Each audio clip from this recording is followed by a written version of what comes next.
pamimigay natin ng magandang living scene. Ano nga ba pangalan mo, Stape? Ano ang pangalan? Ay, wala akong pangalan, Fred. Hindi ko alam, Fred. Bigyan kita ng pangalan, Fred. Respeto para sa'yo mga bro. Ayan, Fred. Rest in peace sa'yo. Kaya ano ba magandang pangalan, Fred? Rudy. Ayan, Rudy.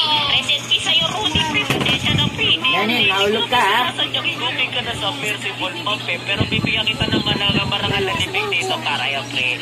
Gagawin natin, Fred, yung libingan mo dito mga bro. Ayan, Fred. Rudy, magpapakawin ka dyan, ha? Ibati mo na lang ako sa mga nailibig ko. Mga tilapia, sa kayo dalawang puting na anak ni Poco sa langit mga bro. Ikaw na bahala sa kanila dyan, Rudy, ha? Nakakaawa ngayon nangyari kay Rudy Express dito mga bro. Kahit nga yung alaga namin aso dito guys na Red Express bro. Mas kilala yung Zombie Express mga bro. Dahil nilalabas niya dati ng galis dito guys. Ay malungkot din dito. Kaya kami ng mga rabot mga bro. Pero ngayon ko lang tinakita malungkot yan eh. Dahil nga nawala yung isa